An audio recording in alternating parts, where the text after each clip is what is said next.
सुनील डिम्पल जी क्या कहना चाहेंगे जिससे पीएम मोदी जी ने जो दुबई में इन्वेस्टमेंट इन J&K के बारे में बात की, क्या कहना चाहिए? देखिए, आज समाचार पत्रों में हमारे देश के प्रधानमंत्री नरेंद्र मोदी जी ने एक स्वागत किया है कि यूएई और दुबई के जितने भी इन्वेस्टर हैं उनका जम्मू कश्मीर में स्वागत किया है, और इसका हम कड़े शब्दों में विरोध करते हैं, क्योंकि हमने लेफ्टिनेंट गवर्नर मनोज सिन्हा साहब के जो 39 MOU, जो नॉन बाइंडिंग बिना शर्त के MOU रियल एस्टेट वालों के साथ किए हैं, बिना लीज के उन्हें जमीनें दी हैं, बिना स्टेट सब्जेक्ट, बिना डोमिसाइल और कम दामों के ऊपर जमीनें दिए हैं और बिना शर्त के जमीनें दी हैं, इसका भी हम विरोध करते हैं। और उसके बाद लेफ्टिनेंट गवर्नर मनोज सिन्हा साहब दुबई में गए और वहां पे यूएई में किन शेखों को जमीनें नीलाम कर दी हमारी, किन शेखों को जमीनें हमारी बेच दी, हमें मालूम ही नहीं है कि हमें किन शर्तों के ऊपर गिरवी दुबई में और रियल एस्टेट वालों के आगे रखा गया है।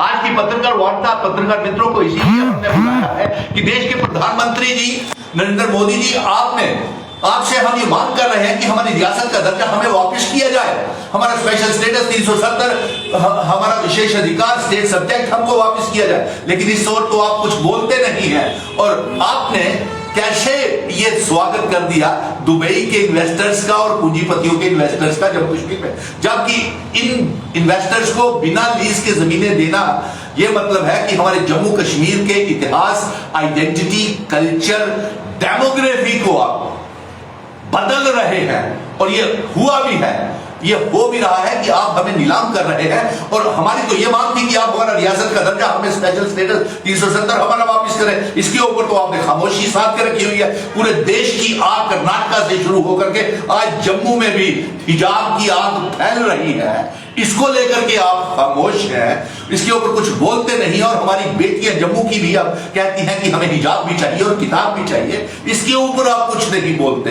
और आप क्या, आपकी डबल इंजन की सरकार जो अमित शाह जी है वो भी 19 मार्च को जम्मू में आ रहे हैं, और आप भी जम्मू का दौरा लगा रहे हैं। इससे पहले, दौरा लगाने से पहले हम ये चाहेंगे कि आप मंसूबा हमें बताएं कि आप पीओके गिलगित बल्टिस्तान को किस तरीके से आजाद करवाएंगे, नंबर 1। नंबर 2 ये कि हमारा रियासत का दर्जा कब वापस करेंगे, और हमें नीलाम और हमारी डेमोग्राफी को नहीं बदला जाए, महाराजा हरि सिंह जी के जन्मदिन की छुट्टी का ऐलान किया जाए, और हिजाब को प्रतिबंध लगा करके आपकी जो खामोशी है ये आग के ऊपर पेट्रोल का काम कर रही है, क्योंकि आपकी खामोशी की वजह से ये आग पूरे देश को कमजोर कर रही है। और इस पूरी हिजाब प्रतिबंध, बुर्का के ऊपर बैन लगाने की आग जो है पूरे देश को खोखला भी कर रही है। सुनील डिम्पल जी, BSF और CSF वाले भी प्रोटेस्ट कर रहे हैं, क्या कहना चाहेंगे उनके बारे में सर? जी हाँ, आपने बिल्कुल सही कहा कि देश के प्रधानमंत्री नरेंद्र मोदी जी हर रोज ये कहते हैं,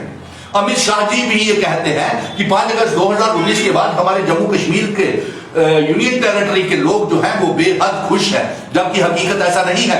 आप देखिए कि 5 अगस्त 2019 के बाद हमारी बेरोजगारी बढ़ी है, 30 लाख बेरोजगार नौजवान मेरे जम्मू कश्मीर में पत्रकार मित्रों हो गया है। और हर रोज देश के रक्षा मंत्री, डिफेंस मिनिस्टर ये वादा करते हैं बेटियों के साथ और बेटों के साथ कि आपकी यहां पे बॉर्डर बटालियन भरी जाएंगी। 2018 में वादा किया और आज तक वो वादा पूरा नहीं हो रहा, ये बड़े अफसोस की बात है। और अगर देश का डिफेंस मिनिस्टर वादा करता है, होम मिनिस्टर 5 लाख नौकरियां देने का वादा करता है, तो ऐसे में सारी की सारी पोस्टें जो है JKSSB और PSC की वापस ले ली जाती है। PHE, PDD, PWD के डेलीवेटर, एवरेज केयर टीचर जनरल, सेहत, SPOs, विलेज डिफेंस कमेटीज के मेंबर्स, जो ये दावा जिनको पक्का नहीं किया गया, और ये भारतीय जनता पार्टी के नेता दावा करते हैं कि आपकी बार 50 बार और अगला मुख्यमंत्री हमारा होगा। अपना कोई अचीवमेंट तो बताइए साहब कि आपने जम्मू कश्मीर की आवाम के लिए क्या किया।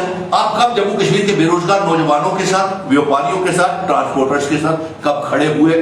आज आप हमारे बेरोजगार नौजवान, बॉर्डर बटालियन, CISF के बच्चे, PHE, PDD, PWD के डेली वेजर्स, तमाम बच्चों को आप बालों से पकड़ पकड़ के लाठी चार्ज कर रहे हैं, उनके ऊपर जेलों में ठूस रहे हैं। नौजवान बच्चे और बच्चियों को देश का गृह मंत्री, डिफेंस मिनिस्टर वादा करे और उन्हें नौकरी और भर्ती के बजाय उन्हें लाठियां पहुंचे, लाठियां मारी जाए, जेलों में ठूसा जाए। इससे सर ये तो बोलते हैं बेटी बचाओ बेटी पढ़ाओ।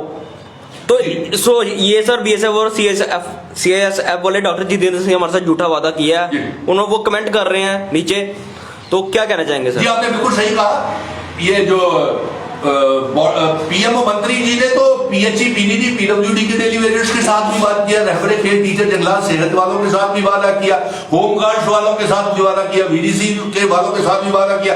वो तो हम ये भी वादा करते हैं कि अगला एजेंडा हमारा पीओके का होगा। अरे भाई जितेंद्र सिंह जी आप बताइए कब आजाद कराएंगे पीएमओ मंत्री? मैं तो देश के प्रधानमंत्री जी को भी आज ये पूछ रहा हूं कि आप खामोश रहते हैं, जम्मू कश्मीर को नीलाम कर रहे हैं, बेच रहे हैं, डेमोग्राफी बदल रहे हैं, लेकिन रियासत कब वापस करेंगे? बेरोजगार नौजवानों को कब नौकरी देंगे? और पीओके गिलगित बल्टिस्तान को कब आजाद करवाएंगे? इसके ऊपर तो आप खामोश हैं। और सबसे बड़ी जो खामोशी है आपकी, वो ये खामोशी है कि जो आप हिजाब को लेकर के कुछ भी नहीं बोल रहे, ये सबसे बड़ा खतरा देश के लिए, जम्मू कश्मीर के लिए बना हुआ है। और मिशन स्टेटहुड उन बच्चियों बेटियों के साथ है, क्योंकि ये उनका फंडामेंटल राइट है। हर धर्म के लोगों को कॉन्स्टिट्यूशन में पूरा इख्तियार मिला हुआ है, चाहे वो हिंदू है, मुस्लिम है या सिख है। सो आज की पत्रकार वार्ता हमने इसी बात को लेकर के रखी थी कि देश के प्रधानमंत्री जी ने जो स्वागत किया है दुबई के शेखों का और यूएई के शेखों का और रियल एस्टेट के शेखों का, इसको हम कड़े शब्दों में विरोध करते हैं।